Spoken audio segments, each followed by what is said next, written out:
রাজস্থানের গনগনে রোদে সীমান্ত পেরিয়ে হঠাৎই এক পাকিস্তানি রেঞ্জার এবং সঙ্গে সঙ্গে ভারতের বিএসএফ তাকে আটক করে নিয়ে যায়।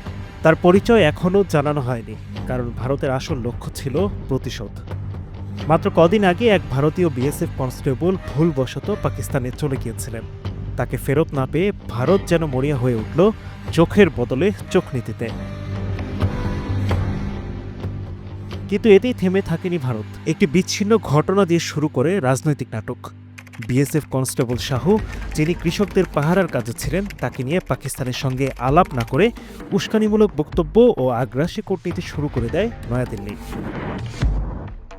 আর এর ফল কয়েক ঘন্টার মধ্যেই কাশ্মীরের নিয়ন্ত্রণ রেখায় ভয়াবহ গোলাগুলি। এ যেন ছিল পূর্ব পরিকল্পিত প্রতিশোধমূলক সেনা অভিযান। পাকিস্তানের কোনো উস্কানি ছাড়াই শুরু হয় গুলিবর্ষণ। কুপওয়ারা, পুঞ্জ, রাজৌরি, নৌশেরা সীমান্ত জুড়ে বারুদের গন্ধ আর ধ্বংসের চিহ্ন। ভারতীয় সেনারা গর্ব করে জানায় উপযুক্ত জবাব দেওয়া হয়েছে। কিন্তু প্রশ্ন হলো, উস্কানি কে দিয়েছিল? একজন রেঞ্জার আটক হওয়াতেই কি যুদ্ধের হুঙ্কার যৌক্তিক? এর মধ্যে পেহেলগামে ঘটে এক বিভীষিকাময় সন্ত্রাসী হামলা। ২৬ জন নিহত। নির্বিচারে দায় চাপানো হয় পাকিস্তানি মদতপুষ্ট সন্ত্রাসীদের ঘাড়ে। প্রমাণ নেই, তদন্ত অসম্পূর্ণ, কিন্তু ভারতের মিডিয়া আদালত রায় দিয়ে দেয় আগেই। ভারত তখন উত্তেজনায় তেলে ঘি ঢালে। সিন্ধু পানি বন্টন চুক্তি স্থগিত করে দেয়, যা দুই দেশের জন্যই জীবনরেখা। এর জবাবে পাকিস্তান দেয় সিমলা চুক্তি স্থগিতের ঘোষণা এবং হুঁশিয়ারি দেয় ভারতীয় বিমান চলাচল বন্ধ করে দেবে তাদের আকাশসীমায়।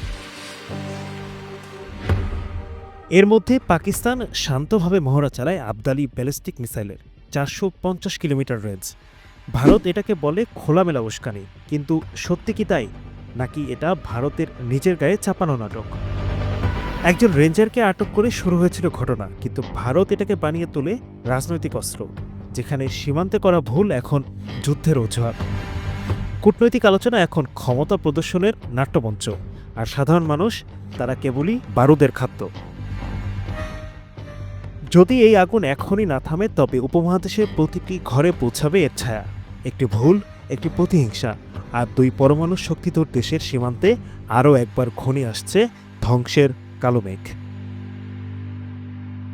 Adnan Delwar, NTV online.